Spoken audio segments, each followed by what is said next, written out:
Bonjour, bienvenue pour ces sorties sur Chambre TV du 12 juin. Tout d'abord, nous nous intéresserons à un film de poule, Roxane. Ensuite, on ira voir du côté de Neil Jordan et son nouveau film Greta. Enfin, le bonus de cette semaine est consacré au réalisateur de Havre de paix. Roxane de Mélanie Offray avec Guillaume de Tonquédec, Léa Drucker, Lionel Abelanski. Raymond, un petit paysan, élève des poules pondeuses bio au fin fond de la campagne bretonne. La coopérative locale décide de privilégier les œuvres de poulailler industriels en laissant de côté les petits producteurs. Raymond, face au pot de fer, ne se laisse pas faire et se lance dans une aventure impossible. Il ne lui reste plus qu'une arme, les vers des grands auteurs, pour faire le buzz. Il est aidé par la vieille anglaise du coin qui le déteste et qui finira par l'adorer. Chaque matin, pour détendre ses demoiselles pondeuses et pour son plaisir, il leur lit des passages des comédies célèbres. Cette fois, il se lance sur le net pour attirer l'attention des internautes et sauver son exploitation en danger. S'il n'est pas doué pour celui-ci, sa passion débordante fera le nécessaire pour le transformer en youtubeur. Tout ce ramdam suffira-t-il à sauver notre brave homme ? C'est en partant d'une histoire vraie que Mélanie Offray construit un scénario dans la lignée de petits paysans sur le mal-être des petits agriculteurs. Elle choisit la comédie et le parti du rire pour ce personnage décalé. Guillaume de Tonquédec et Léa Drucker forment un couple convaincant luttant contre la machine libérale. Derrière les vers des grands auteurs, Edmond Rostand, Molière, Racine, se cache un regard juste sur la condition des petites exploitations.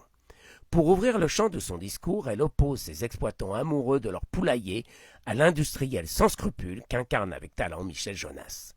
La femme de Raymond travaille à la banque du coin se chargeant des prêts. Derrière l'humour, la réalisatrice aborde le mal-être d'une agriculture de plus en plus en difficulté, sans rien oublier du suicide à ceux qui s'en sortent. La technologie moderne, l'Internet, joue un grand rôle dans cette femme moderne du pot de terre et du pot de fer. La mise en scène, bon enfant, s'attarde plus aux couleurs du récit et au décor de pacotille pour une ambiance de théâtre amateur. C'est à la fois sa force et sa faiblesse. Contrairement à Petit Paysan, il manque ce petit plus qui fait la différence. Elle réussit malgré tout une comédie sociale agréable. À notre époque, c'est déjà beaucoup. Greta de Neil Jordan avec Isabelle Huppert, Chloé Moretz. Il suffit d'un sac oublié dans le métro pour créer la rencontre. C'est ainsi que Greta entre dans la vie de France. Cette dernière est encore sous le choc de la mort de sa mère et voit peut-être en Greta une figure maternelle de substitution. Cette idylle merveilleuse tombant au bon moment se transforme vite en cauchemar. France s'aperçoit du poids de plus en plus oppressant de la présence de la dame. Cette veuve professeure de piano cache un lourd secret et des troubles profonds qui apparaissent. Greta entre de plus en plus dans la vie de France, au point que la jeune fille finit par être harcelée.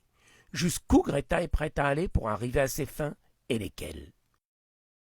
Neil Jordan nous avait habitués à beaucoup mieux, Entretien avec un vampire, La compagnie des loups, Jekyll and Game. Un autre thriller d'ailleurs, Stephen Ray, joue un détective dans Greta, clin d'œil au film précédent. Greta ne marque pas un retour triomphant du réalisateur. Cette histoire déjà vue vaut surtout pour Isabelle Huppert en femme excessive et intrusive. La fin peu angoissante, sur fond avec le cinéma fantastique, ne vous laissera pas sur votre faim. Il est loin le réalisateur inspiré et original des débuts. On imagine ce qu'un Verhoeven et autres De Palma auraient fait du sujet. Neil Jordan se perd dans une mise en scène banale, sans rythme, frôlant la sortie vidéo, au mieux l'oubli. Il reste le duo Isabelle Huppert et Chloé Moretz, bien meilleur dans Come As You Are. Vous pourrez retrouver tous ces films au CGR de Châlons, au Gaumont-Tillois à Reims et à l'Opéra de Reims, ainsi qu'au Palace d'Épernay.